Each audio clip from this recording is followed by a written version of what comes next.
Limited. This is Rise Limited with yours truly at Zulu Belle, and yeah man, so our first episode ever to happen, right? We're doing a vlog in association with, of course, the likes of ADOP. I got a guest here, exclusive. I don't know where is he from, but anyway. I'm exclusive?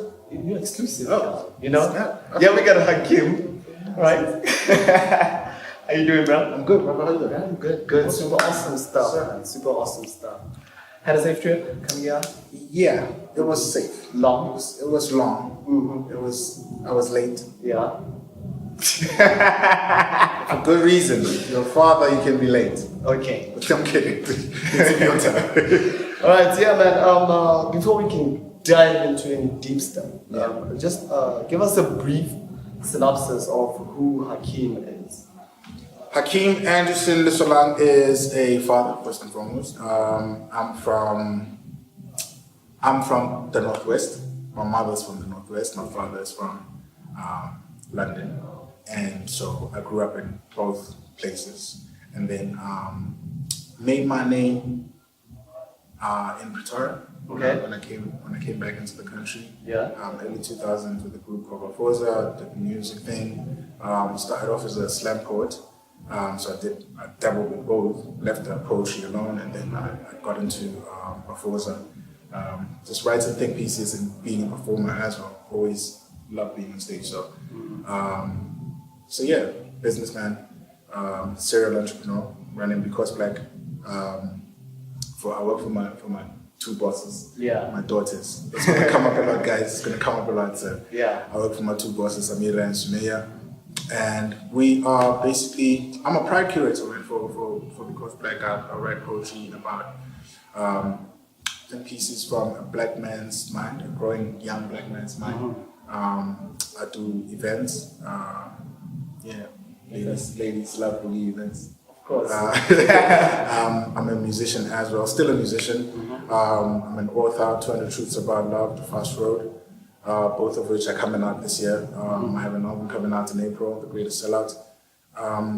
Yeah, man, I'm just a writer, reciter, exciter. You're a lot. Yeah. And that's what's up. I cook eggs. and rice too, right? And rice, yes. White on rice. All right. Indulge our audience further into knowing the brand Flex, FlexBoogie. Why the name?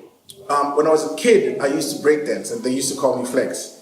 I was a breakdancer, I was a pop locker. And then when I started doing slam poetry, they used to call me Boogie.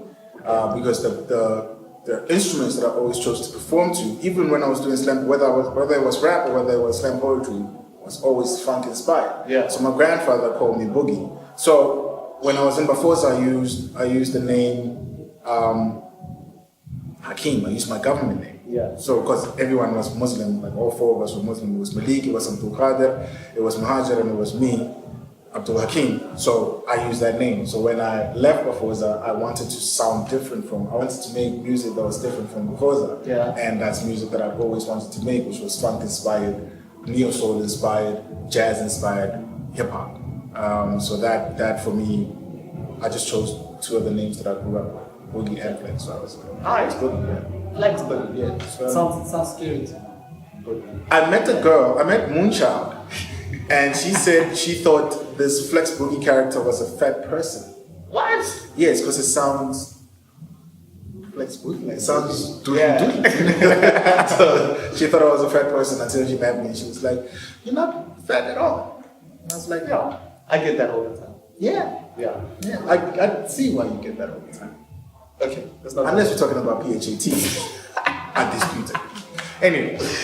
Yeah, but anyway, you've got a number of years in the industry, right? Describe to us the journey over the years regards to the music, from your first efforts on the mic to becoming part of a group, then venturing to a solo artist. You know? I mean, I know you've been to so many groups, like you mentioned. Well, with music, it was predestined. It was a predestined fate. I come from a family of musicians. My great-grandfather was a jazz musician. My grandfather was a jazz musician. My father was into disco. and he was an engineer. He was a sound engineer for jazz bands. And I'd always be in jazz bars for some reason. For some reason or the other, I'd always be in jazz bars, whether like the groups that my father was doing sound engineering for were performing or not. I was always in jazz bars. I was always in music bars across Europe, in South Africa as well. And so I think the bug bit me super early. I started writing verses and songs when I was young, when I was super young. When I was 8, I was already writing songs. And not Stevie Wonder's song. No, not anybody else's songs. I was writing my own lyrics and pitching them to my dad. I think to impress my father and my grandfather. Yeah. I was pitching them to them, and I'd perform at all family functions, whether it be Easter, whether it be Ramadan, Eid. I'd perform. I'd just be that guy. Hey, that Michael Jackson kid with the J. Crow. Call him up. And so I'd say it was predestined for me to be in music, because at the age of 13, I was already performing live on stage. Heck, I finished school at 14. I matriculated at 14. And I was already doing shows. I was already headlining shows, whether they be here or in Europe. And yeah, man, came back into the country 2001, 2002, we founded Bafoza. I guess that's where everyone knows me from. Like, we founded Bafoza in 2002, and that's where people started knowing FlexBoogie or Hakeem. People started knowing Hakeem from the poetry sessions, the Sick Beach to Hurua Maisha, which I gladly founded. Gladly I was interested in formulating culture in Pretoria. Yeah. You know what I mean? That was surrounded by poetry, music, and the arts. You know what I mean? And I was fortunate enough to meet people, like-minded people that we founded the ciphers, and then we founded the first recording studios. We founded the first proper performance spaces in Pretoria, Hurua Maisha, which was at the library at Pretoria Central Library, and then we founded the Sick Beach Poetry Sessions, which were at the TUT campus. And yeah, man, people fell in love with Bafoza, fell in love with my stage antiques, because I'd always been that high energy performer. Yeah. Fell in love with the fact that I like climbing tables and chairs and mounting people and talking to their girls, getting into fights with their boyfriends because their girls left them. Yeah.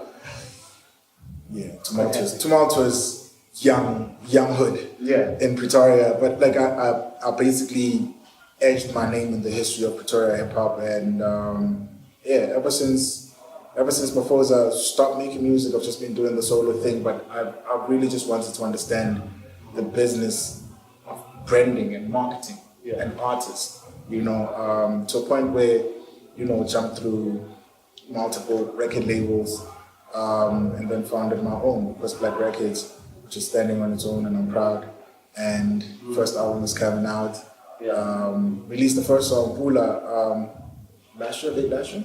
Yeah, last year. 2015, that did great, and people don't want it to die, so we're going to do something else with that. And then the album is coming out as well. There's tours lined up for multiple artists that we're working with that are not signed to the label that we're working with, so it's quite exciting. Since we were speaking about you talking about being a solo artist, right? Yeah. How was the creative process different when working as Flex in comparison to when you were working with other groups like Bafoza? It was always, I think I'm telling Hakeem's story better. It's not groupthink. It's not a group's ideology that's imposed on me that I filter content for. It's specifically Hakeem's story. It's specifically FlexBoogie's story. You know what I mean? The only story I can ever tell better than any other story I know. You know what I mean? That I don't have to research for. I actually just pick it up from my heart and my brain. So I think that's the only difference. Like in terms of creativity, that's the only difference there is. And I think I'm more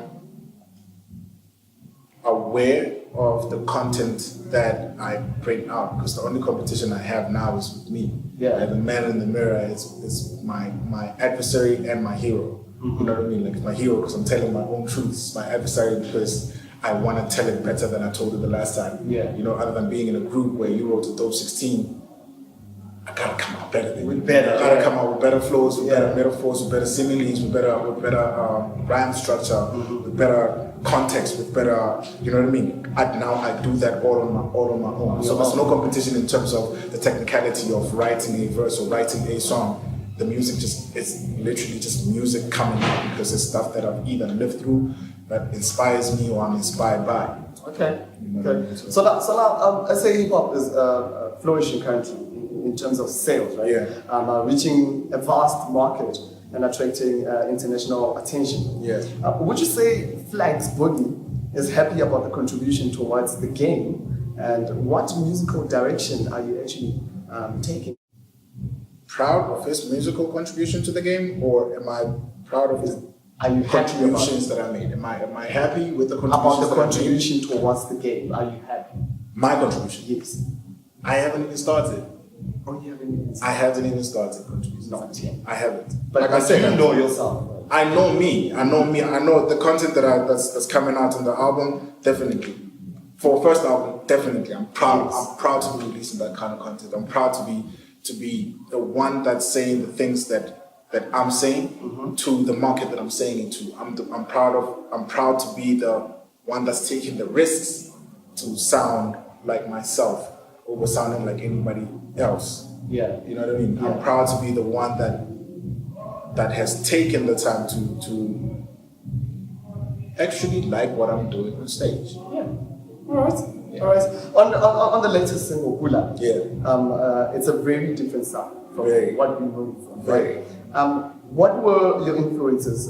Describe to us the creative process. I swear to you, the creative process was love. Being in love with a wonderful woman, being in love with myself. I say this all the time, these niggas, like, I really love the guy that I'm becoming, man. I love the man that I'm becoming. I love the ideologies that I live by. I love the moral inclination. I love my moral compass and what way it's pointing to. I love where it's taking me. I really like who I am. Okay. And I love the man, like everything that I'm adding to the man I am today and the man I'm going to become tomorrow. I'm really proud of that. Yeah. You know what I mean? So it's being in love with that and just really telling a dope story about a relationship that has to work out, man. Yeah. Because, you know, you have a very good woman by your side. Why not make a good woman out of her? Like, we can come up as guys in this room. If you guys have women, and I promise you can come up with 1,000,000 excuses why you're not getting married to this girl. 1,000,000. And those 1,000,000 excuses will give you license to go to another girl, still use them, go to another girl and still use them. Yeah. You don't have any reason not to do right by the girl that you're with right now. At all. All right. And in the beginning, you did mention Because Black as a company. Yeah. Tell us a little bit more about it. What is Because Black all about?